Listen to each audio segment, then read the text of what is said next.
Ya, sí. Muy buenas noches con todos ustedes.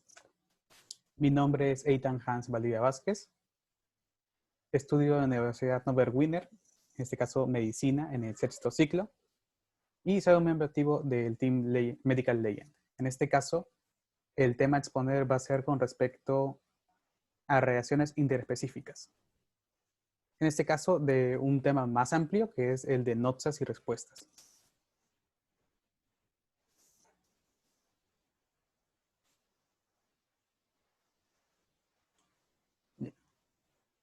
Lo primero que me gustaría comentar antes, una breve introducción acerca del tema, en este caso es un poquito hablar del ser humano. En este caso, casi siempre se toma al ser humano como una entidad que puede cambiar su ambiente, puede edificar grandes construcciones para sobrevivir, puede, por ejemplo, modificar la conducta de algunos animales para que ellos les den alimento, les den, por ejemplo, un abrigo, sean un producto de su diversión. Sin embargo, me gustaría coger un tema un poquito más tirando para el biológico. En este caso, hablando de que el ser humano siempre se lo cataloga como un animal. Y casi siempre, si no se cataloga de esta manera, el punto del cual siempre cogen al ser humano es por su inteligencia. Siempre se lo coloca como el de la pirámide de encima de todos gracias a este atributo. También algunos lo mencionan como el animal más evolucionado de la Tierra. Sin embargo, me gustaría dar algunos ejemplos de por qué esto no está tan bien categorizado. Podríamos conversar un poco acerca de qué es ser alguien evolucionado. En este caso hablamos de un individuo que tiene que perdurar en el tiempo la mayor cantidad de tiempo que se pueda y con la mayor cantidad de individuos propios. En este caso podemos hablar de que el ser humano ha vivido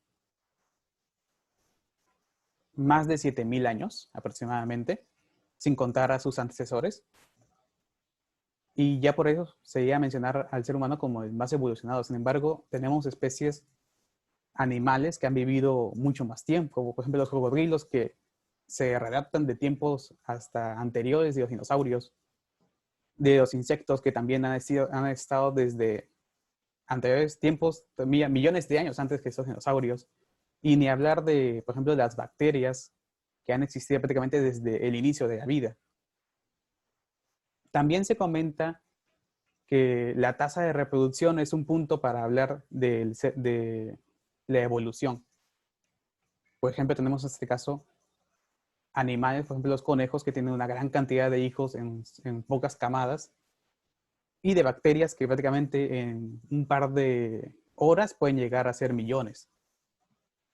También tenemos a pensar de que un ser evolucionado es aquel que posee una gran comunidad, como por ejemplo los humanos en sus ciudades, en los pueblos. Sin embargo, por ejemplo, también podemos hablar de grandes cantidades de hongos que se pueden esparcir por la tierra y prácticamente comunicarse entre ellos para mandar señales de ayuda o de amenaza.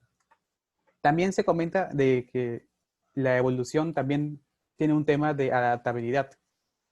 En este caso, por ejemplo, podemos hablar de cuánto tiempo un bebé humano se demora para poder llegar a ser independiente. Aproximadamente 10 años se podría tomar en cuenta de ser una persona que puede ligeramente sobrevivir. Sin embargo, aún así necesita la tutela de sus padres. Sin embargo, por ejemplo, tenemos animales como la jirafa, de la cual una vez la cría sale de ella puede caminar y simplemente puede vivir tranquilamente. Y también se habla también de evolución por el tema de la dependencia. También tenemos, por ejemplo, otros individuos que se han adaptado a vivir dentro de nosotros. Entonces, ¿qué quiero decir con todo esto?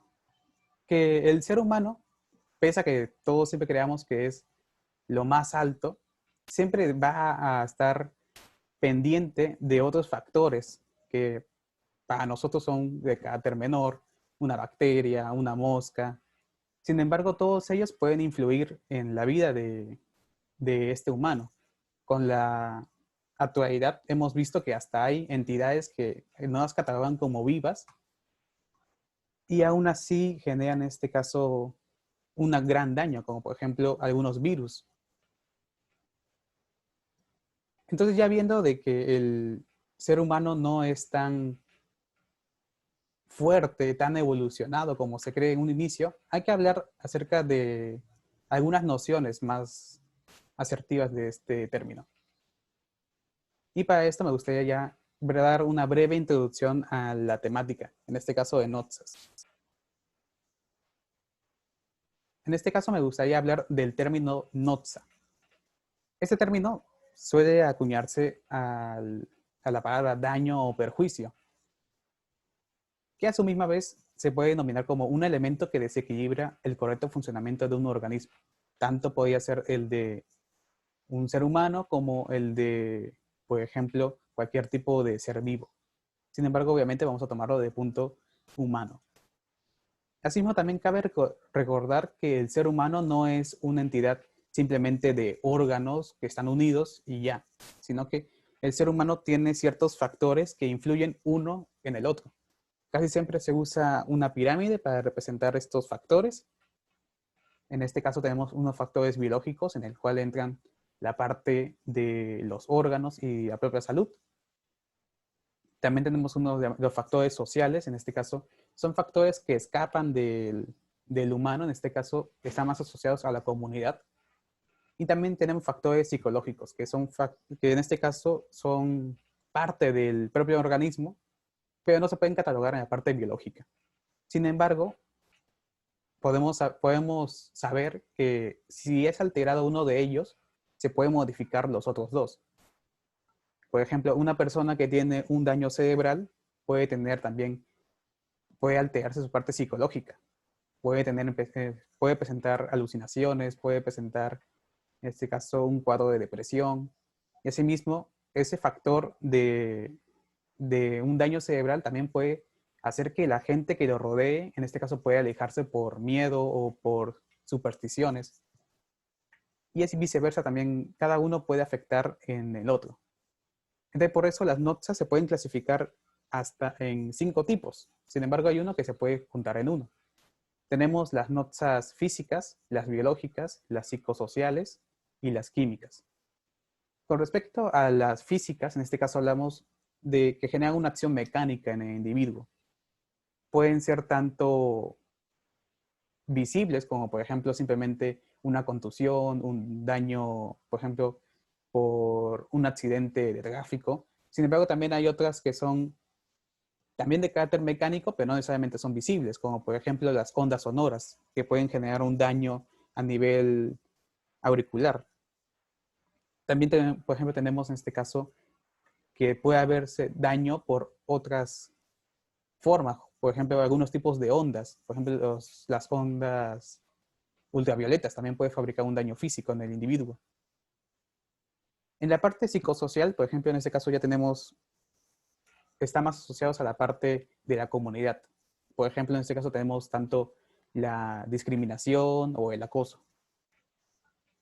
En notas químicas, que está un poco asociado con la parte biológica, hablamos de sustancias que pueden generar daño en el individuo. Por ejemplo, algunos tipos de ácidos o, por ejemplo, en algunas bacterias que fabrican algunas enzimas que dañan la parte tisular del cuerpo.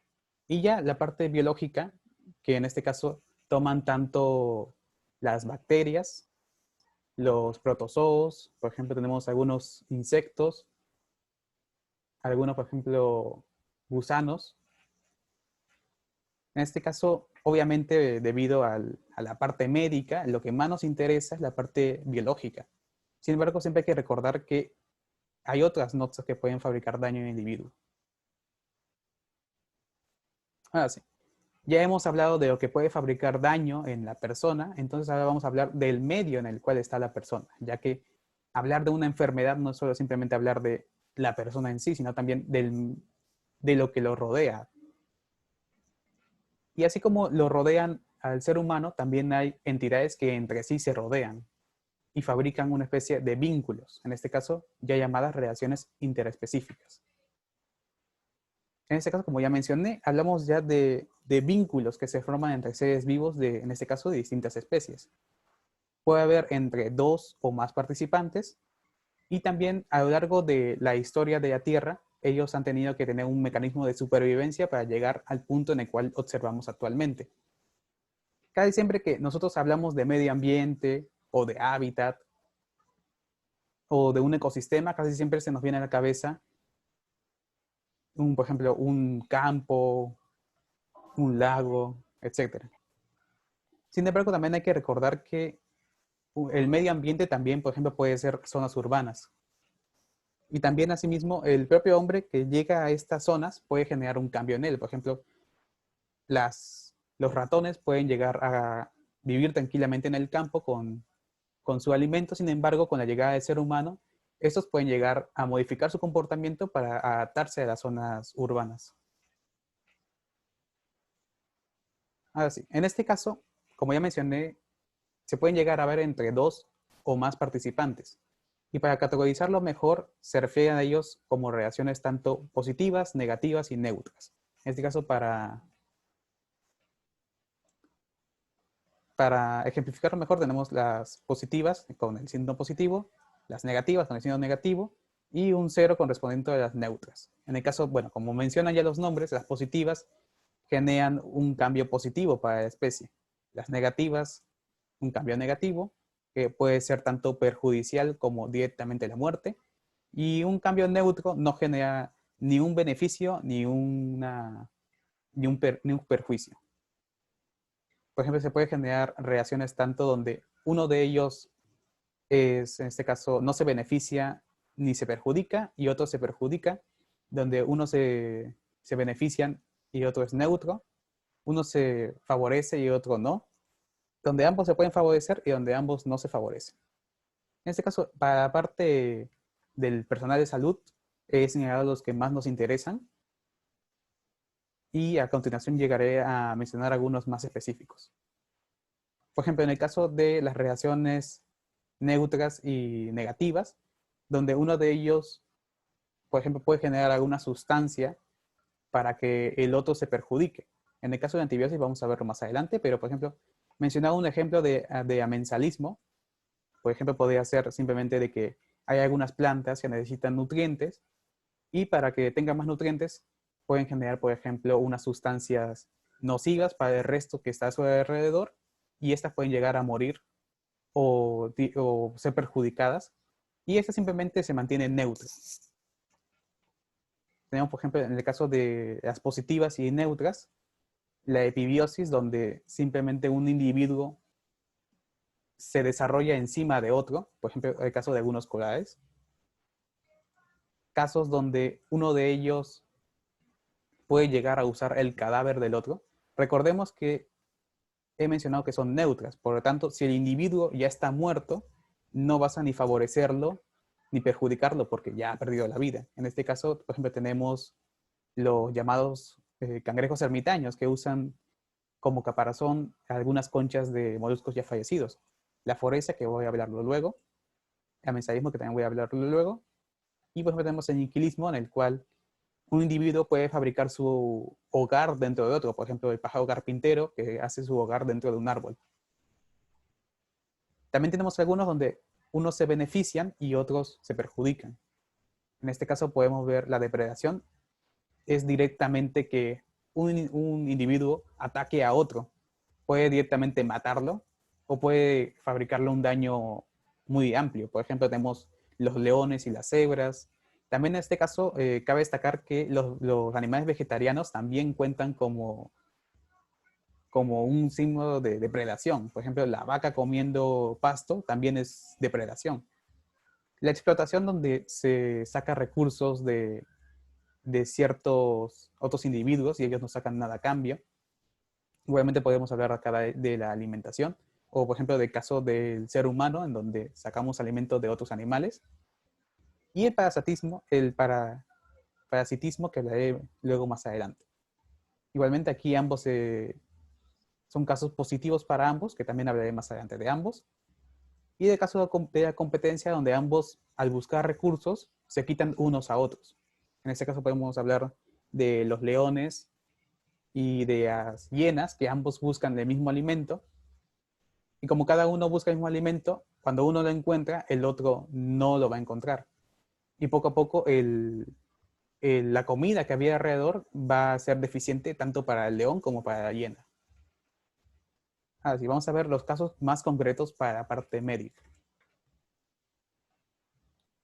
En este caso, por ejemplo, podemos ver el mutualismo y la simbiosis.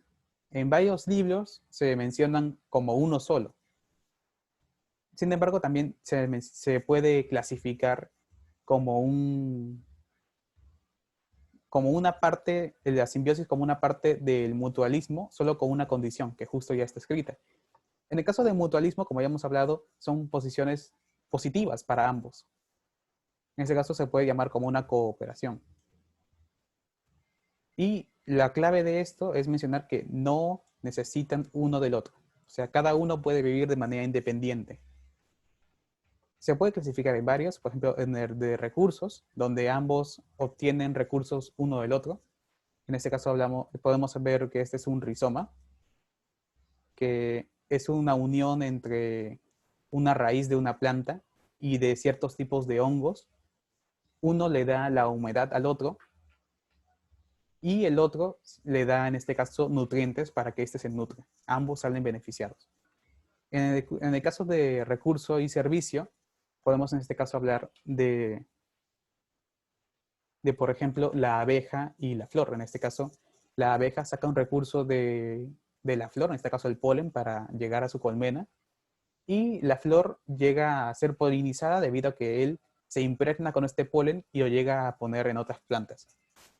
Y por último tenemos el caso de servicio y servicio. En este caso tenemos un caso clínico. En la actualidad se ha visto que ciertos individuos, ciertas entidades vivas, pueden llegar a asociarse para generar una patología mayor. En este caso tenemos dos tipos de hongos, Trichophyton mentagrophytes, que en este caso es el que genera el pie de atleta, y el Microsporum canis, en este caso que es el de atiña. Ambos simplemente se alimentan de la parte de la queratina de la piel. Sin embargo, la diferencia es de que ambos pueden llegar a reunirse y generar en este caso una nueva patología que se llama el querión. Sin embargo, tampoco llega a ser algo tan fatal. Sin embargo, ambos se dan un conjunto de enzimas que generan que en la piel donde se van a generar esta colonia de hongos va a ser una extensión todavía mayor y más difícil de tratar. También tenemos en el caso de simbiosis, como ya mencioné, es un tipo de mutualismo y a diferencia es que dependen uno del otro. Por lo tanto, si uno de los individuos llega a fallecer, el otro muy pronto también lo haría. En este caso tenemos los líquens, que es una fusión entre algas y hongos, en los cuales necesitan sí o sí humedad, que lo trae el hongo. Y con esta humedad, el alga se mantiene viva. Sin embargo, si hay un desequilibrio entre ambos, uno va a morir sin nutrientes y otro va a morir por resequedad. Y también tenemos en este caso el caso de la microbiota, o también llamada flora bacteriana. En este caso, cuando se encuentren en libros, van a darse cuenta que mencionan a veces a flora bacteriana como comensalismo. Y luego ya mencionaremos algunas acotaciones con respecto a eso. Tenemos, por ejemplo, en este caso la Escherichia coli. En este caso, sí o sí, para hablar de simbiosis, tenemos que hablar que esté en el intestino grueso. En este caso, ¿por qué en el intestino grueso? Pues en este caso, la Escherichia coli se encarga de fabricar, por ejemplo, la vitamina K2, que para el ser humano, en este caso, nos ayuda para fijar el calcio. Y este se alimenta de nutrientes del propio intestino grueso para fabricar ellos. Si el ser humano llegara a fallecer, en cuestión de tiempo también fallecería, en este caso, esta microbiota, esta bacteria en específico. Sin embargo, como ya sabemos, el nombre de Escherichia coli también nos recuerda a otra patología, por ejemplo, un cuadro diarreico. En este caso, debido a que la microbiota es es un hábitat muy sensible. Si en este caso es cambiado a otro lugar, a otro tipo de ambiente, puede llegar a fabricar patologías. Como por ejemplo, la microbiota se puede asentar tranquilamente sin generar una patología en la piel, en algunas mucosas, como ya mencioné, en el intestino grueso, pero también puede haber en el intestino delgado y puede también estar en el tracto urinario. Sin embargo, hay algunas zonas donde es imposible, o bueno, naturalmente imposible que haya microbiota. Y si lo hubiera, ya estamos hablando de patologías más graves, como por ejemplo, hablamos de las meninges, hablamos de la pleura, hablamos del sistema circulatorio, hablamos de pericardio.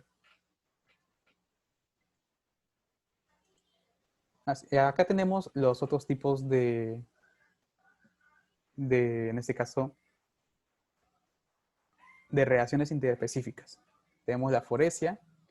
En este caso, hablamos de un término que seguro ya lo conocen, le llamados vectores. Para el caso de vectores, en este caso solo vamos a hablar de los bióticos, debido a que estamos hablando de seres vivos, y los cuales son usados como método de transporte.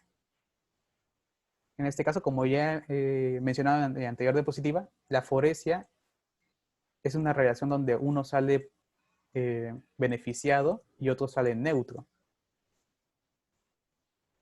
En este caso, podemos hablar de estos factores bióticos, ya que también hay unos llamados abióticos, que pueden ser, por ejemplo, el agua o el aire o el suelo. En este caso, de los vectores, cabe destacar que la bacteria o protozoo o otro insecto o ácaro que esté dentro de ellos o por fuera no genera un daño en él. Por lo tanto, no salen perjudicados. Sin embargo, la entidad que esté dentro de ellos o por fuera sí puede llegar a ser beneficiado debido a que puede llevarlo a su huésped. También se puede subdividir, en este caso, en los biológicos y los mecánicos. Con respecto a los biológicos, en este caso hablamos de, bueno, ya podemos hablar acá de parásitos que no utilizan este vector que utilizan este vector para tener una parte de su ciclo de su vida. Como por ejemplo tenemos el caso de algunos mosquitos. En este caso, aquí podemos ver que está el Anopheles, que es el vector en este caso para el Plasmodium, que asimismo genera en este caso en el ser humano la malaria. Y también tenemos algunos vectores mecánicos, como por ejemplo algunas moscas. En este caso podemos hablar de moscas que en sí puedan trasladar, por ejemplo, algunos tipos de ácaros. También podemos hablar en este caso de la antibiosis. En este caso hablamos de una relación donde uno sale neutro y otro sale perjudicado. En este caso, por ejemplo, podemos hablar del hongo penicillium, que genera una sustancia que evita que las bacterias que estén a su alrededor puedan llegar a vivir. En este caso, el hongo penicillium no gana ningún atributo generando esta sustancia, simplemente es parte de su ciclo, y las bacterias resultan ser perjudicadas y asesinadas debido a esa sustancia. También tenemos el comensalismo. En este caso hablamos de que de la misma manera que la foresia, uno sale beneficiado y otro sale en neutro. Y por ejemplo tenemos el caso por ejemplo de la rémora y del tiburón, en el cual simplemente el tiburón puede llegar a cazar una presa y los restos que queden por el agua, simplemente estos pececitos que están alrededor de él se comen estos restos y ya. En este caso el tiburón no ganó nada, él ya había cazado la presa. Y la rémora lo único que gana es el alimento que le deja. El tiburón no sale damnificado debido a esto y la rémora sale beneficiada. Sin embargo, acá tenemos también la microbiota. En este caso, gran parte de la microbiota que está dentro del ser humano es considerada comensalista. En este caso, debido a que sacan provecho a los nutrientes del organismo, sin embargo, no generan un daño. Y aquí también habría que hacer un paréntesis porque hay ciertas bacterias dentro del ser humano que gran parte de su vida son comensalistas. Sin embargo, puede llegar un punto en donde, por ejemplo, las defensas de la persona pueden llegar a bajar y estas pasan de ser comensalistas a atacar directamente al ser humano. Y por último, el tema más importante de reacciones interespecíficas, en este caso el parasitismo. Como ya he mencionado, normalmente se habla de dos especies, y en este caso uno se beneficia, que pasaremos a llamarlo parásito, y otro se perjudica, que pasaremos a llamarlo huésped. En este caso podemos hablar de dos tipos grandes de parásitos. En este caso los unicelulares, los cuales, como el nombre menciona, están generados por una sola célula. Por ejemplo, tenemos el caso de algunos protozoos. Y también tenemos los multicelulares, en los cuales hablamos de organismos más complejos, como por ejemplo hongos, gusanos e insectos. Si se han dado cuenta, en gran parte de las patologías están relacionadas con ellos. Y hay dos que no se han mencionado en esta parte, que serían las bacterias y también serían los virus. Para gran parte de la bibliografía no se menciona ni a las bacterias ni a los virus como parásitos. Sin embargo, que pueden también generar procesos similares a los de parasitismo. En este caso, debido a que con respecto a la bacteria, gran parte de su ciclo de vida puede llegar a no necesitar del ser humano ni de manera positiva ni de manera negativa. Por lo tanto, se les considera como de vida libre. Y con respecto a los virus, se menciona como contenidos proteicos, por lo tanto, no llegan al punto de considerarlos como una forma de vida. Por lo tanto, ninguno de los dos llegaría a entrar a la parte de parasitismo. Ahora sí, podemos también dividir a los parásitos en grupos. En este caso, por ejemplo, tenemos el grupo de los protozoos, de los helmintos y de los artrópodos. En el caso de los protozoos tenemos algunos ejemplos como la Giardia lamblia, el Entamoeba histolítica. En el caso de los helmintos, o también llamados gusanos, tenemos también dos tipos, en este caso debido a su forma, los platelmintos, los también llamados gusanos planos, y los nemátodos, también llamados gusanos redondos. Con respecto a los gusanos planos, tenemos la ya conocida Tenia solitaria y la fasciola hepática. Y con respecto a los nemátodos, tenemos, por ejemplo, las Ascarias lumbricoides y Atrichuris trichuria. En la parte de los artrópodos, en este caso ya organismos más grandes, por ejemplo, tenemos el caso de los arácnidos y de los insectos. Algunos tipos de arácnidos, en este caso, por ejemplo, los ácaros. Recordar que arácnidos no solo son las arañas, también tenemos los ácaros. Y por ejemplo tenemos el Dercamentor variabilis. Ambos son transmitidos por mascotas en ambientes familiares. También tenemos algunos tipos de insectos, en este caso, por ejemplo, algunos piojos como el Phyturus pubis y a Dermatobia hominis.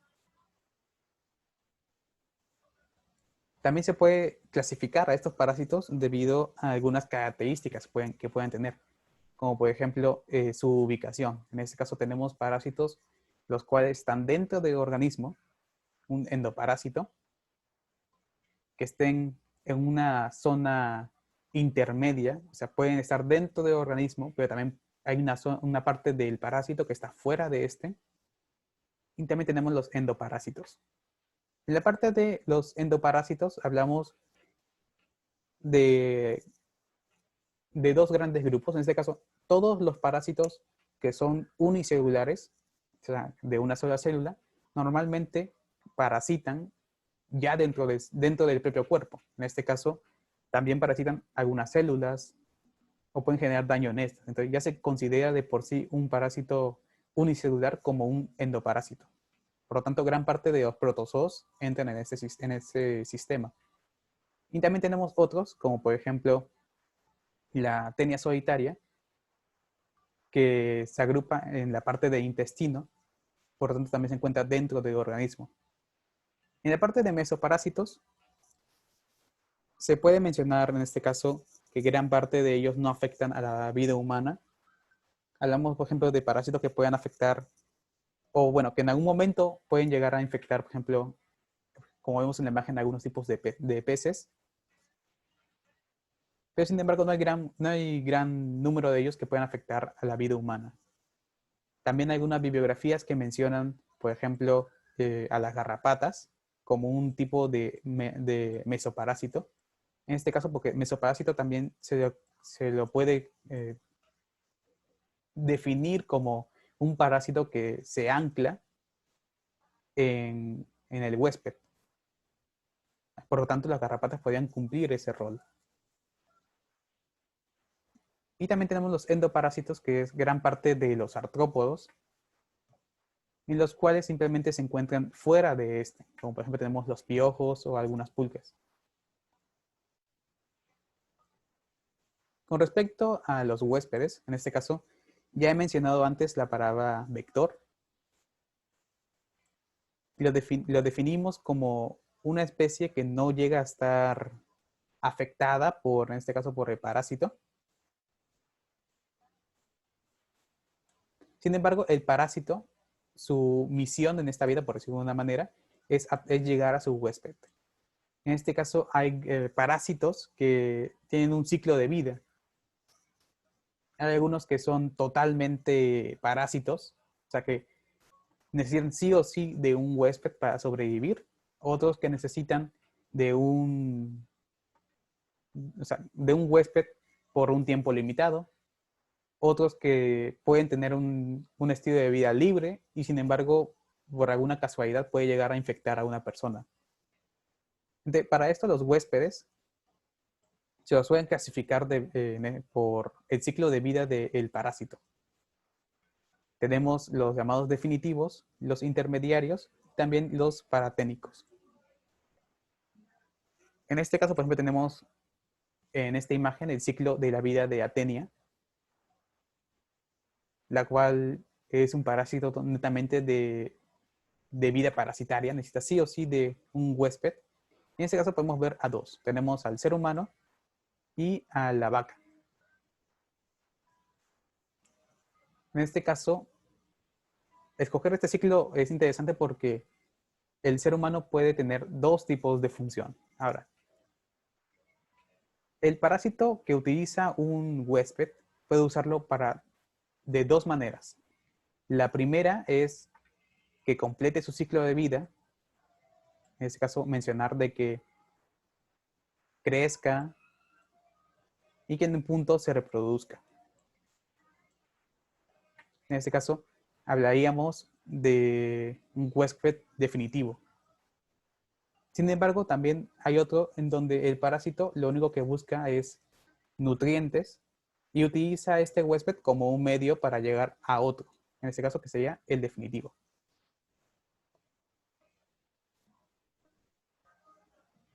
También cabe mencionar que existe otro tipo de huésped llamados los reservorios, en los cuales llegan a afectar a este. Sin embargo, este huésped no es necesario para la vida del parásito. Puede ser un huésped de manera transicional hasta llegar al siguiente. En este caso, solo llega a nutrirse, pero no llega a hacer el ciclo de vida. Por lo tanto, puede prescindir del uso de estos. Al menos hasta encontrar a un intermediario o un definitivo. Y ese mismo, como ya mencioné antes, necesita también, se puede clasificar por su ciclo de vida. En este caso hay dos grandes grupos, los llamados monoxenos y los llamados heteroxenos. La palabra mono ya delata a qué estamos refiriéndonos, en este caso a uno. Y los heteros que se mencionan a más de uno, de dos a más. En el caso de los monoxenos hablamos de que necesitan un solo huésped para completar todo su ciclo de vida. Por lo tanto, solo hablamos de que este huésped solo es directamente, no se puede clasificar ni como definitivo ni como intermediario, sino simplemente es un huésped para este. En este caso tenemos, por ejemplo, el de Láscaris, que utiliza solo al hombre para, en este caso, completar su ciclo de vida. En el caso de los heteroxenos se puede clasificar en tres. Tenemos el eurixeno, el estenoxeno y el polixeno. Cada uno sigue la misma regla del heteroceno, de que sean de 2 a más. Sin embargo, tienen ciertas normas para clasificarlos en cada uno. El euriceno, por ejemplo, tiene un gran grupo en el cual puede completar su desarrollo. Como que tiene un gran número de opciones para completarlo. Algunos ejemplos, por ejemplo, tenemos el Toxoplasma gondii, que puede usar tanto a, por ejemplo, conejos, puede usar a cerdos, puede usar a gatos, puede usar a vacas, puede usar a ratones.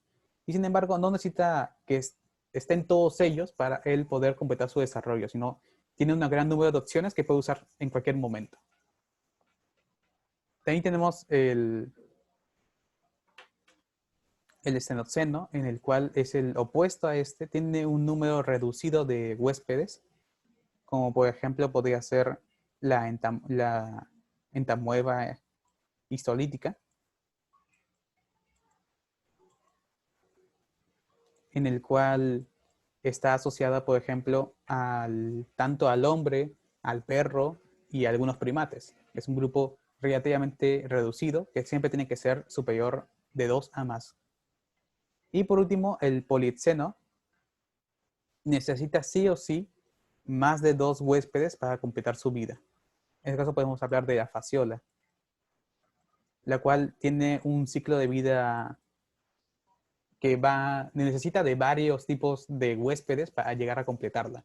Entre ellos tenemos, por ejemplo, al ser humano, por ejemplo, también tenemos algunos moluscos, también tiene que desarrollarse, por ejemplo, en el suelo, en algunos tipos de planta, y todos ellos son sus huéspedes que necesita sí o sí para completar este.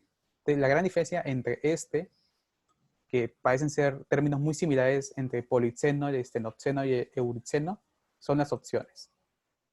El euriceno tiene varias, tiene opción 1, 2, 3, 4, puede usar la que él guste.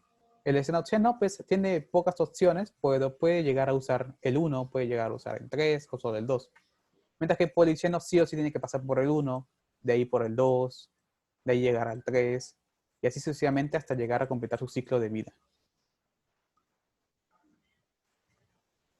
Por último, también cabe mencionar que para el tema de parasitismo es necesario hablar acerca de algunas propiedades que se observan en el parásito y en el huésped. Ambos van a definir son una especie de balance. Si las propiedades del parásito son superiores a las del huésped, se generan en este caso cuadros clínicos.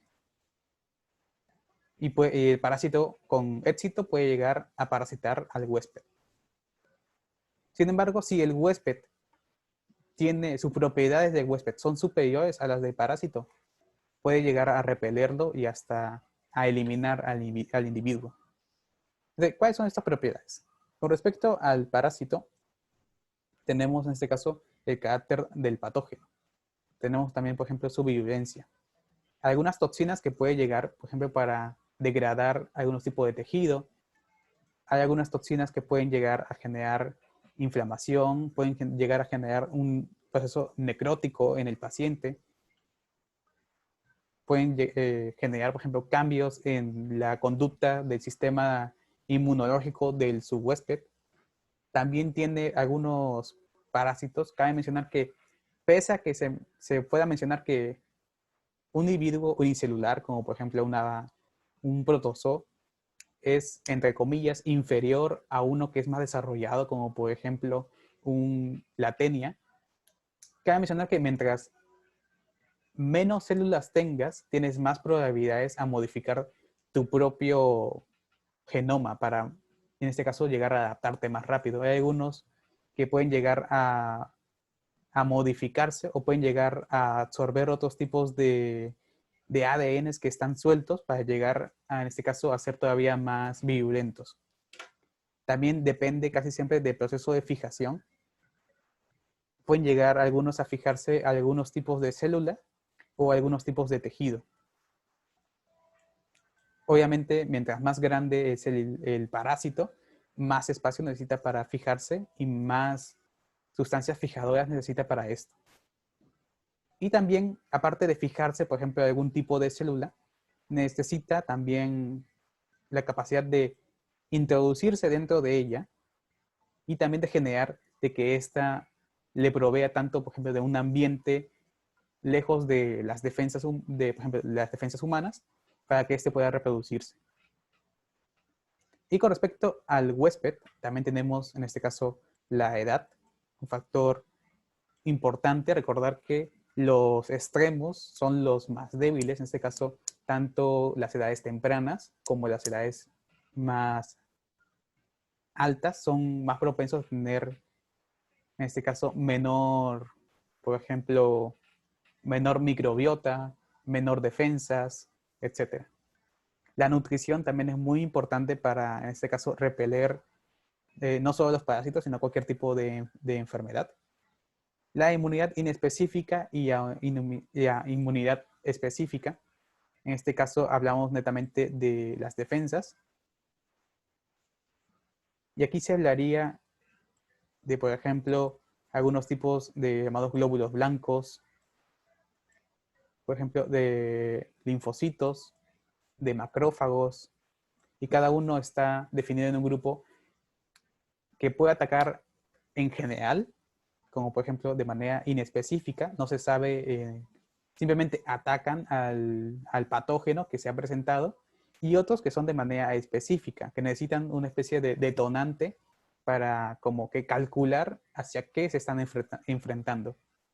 También es necesario recordar que hay procesos patológicos subyacentes que pueden llegar a modificar al paciente. Por ejemplo, un paciente que ya tiene, por ejemplo, VIH es más propenso a tener otros tipos de tanto de parásitos como de bacterias que pueden llegar a tranquilamente infectar el lugar y llegar a asesinar al paciente.